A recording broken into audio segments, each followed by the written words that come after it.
I was a little bit surprised due to the fact that the New York Post is attacking the Whatever podcast. And this is due to the fact that the New York Post is more of a right wing publication. However, it does make sense when you realize that they are still part of the corporate media and they do not like competition.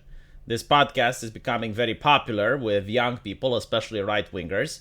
And they would rather that you read their post and you watch their ads rather than go on YouTube and watch this podcast. So, this is actually a corporate attack on the Whatever podcast, and it's a very bad one. They're being roasted on Twitter, especially with the title saying "Making Women Look Dumb" is a disturbing new podcast trend.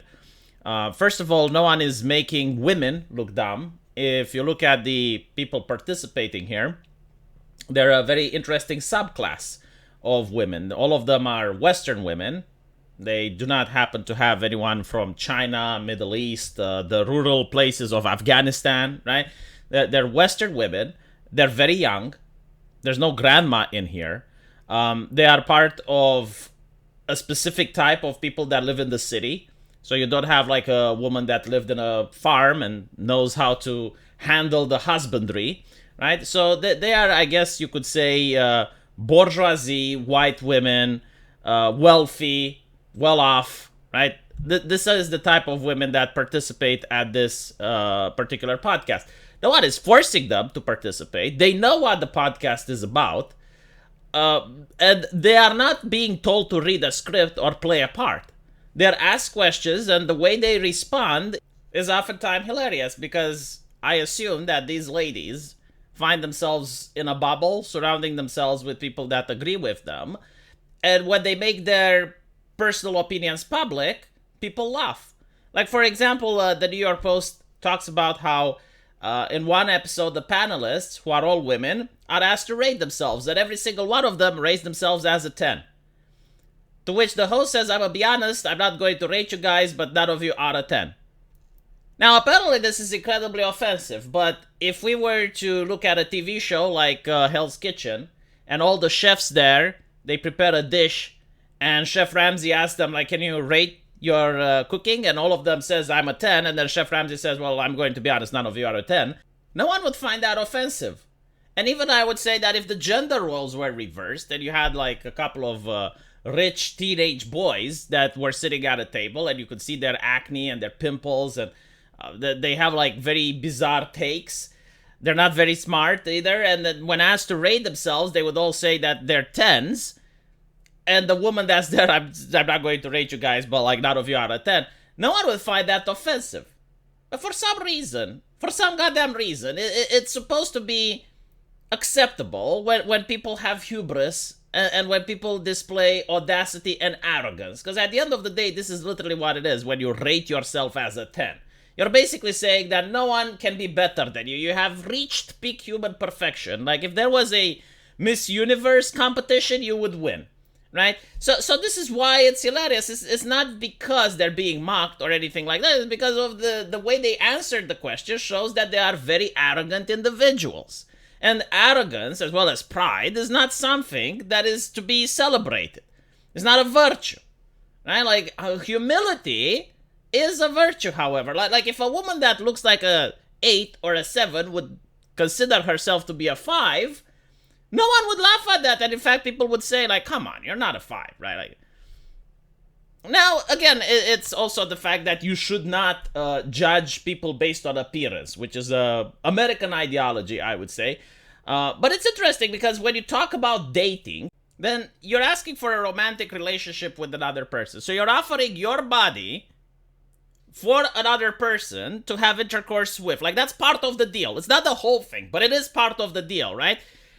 But at the same time, you have to pretend that the way your body looks and the way things are shouldn't matter whatsoever. Like, the other person shouldn't consider your body whatsoever, even though they're going to have to make intercourse with. How is that fair, though?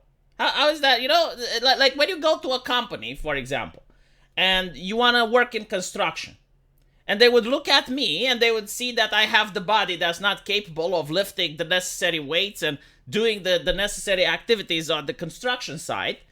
If the foreman tells me that they're not going to hire me because I look not in shape, should I be offended?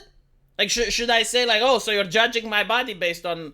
No, because reality kicks in. And it's like, well, there's other people more suited for the job. And it's the same with dating, right? Like, you have to convince another person that the way you look, the way you act, the things that you can do are all part of the contract. And it's like, that's what you're offering. And in exchange, you get what the other person is offering. But for some reason, we can't have this conversation, because if you do, then you get a podcast which has millions of views. But the New York Post disagrees. And at the end of the day, this is why people are roasting the New York Post, because they're making the argument that this podcast, which has like millions of people watching, is behaving irresponsibly. The reason this podcast has millions of people watching is due to the content that it's putting out. Again, this is another part of woke ideology, where they believe that the cart gets to be placed in front of the horse. It's like, no, the reason that this podcast is popular is because people want to see it. The product that they put on the market attracts millions of people, right? So democratically, the people decide that they want to see this. If this podcast wouldn't exist and someone else would make it, it would also have millions of views. Because this is what the market demands. This is what people want to see. But you have the New York Post coming in and saying, no, you're not allowed to see that. We need to get rid of it, because we, the mainstream media, are the new church in society, and we decree this to be sinful. It's pretty much what is happening, like, no one is getting hurt, nothing from the podcast is illegal, but this is why you can't have things on YouTube that are fun. Back in 2016, most of the memes, most of the culture was created by YouTube. It was a powerful force, and there were a lot of things that were absolutely hilarious on YouTube at the time. You can't have it now.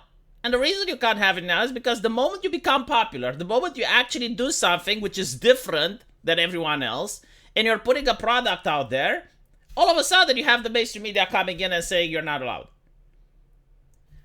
I mean, honestly, this is literally what Dr. Phil used to do, right? Like, get people that would say crazy stuff on television. I mean, there has been so many TV shows in the past that do literally the exact same thing.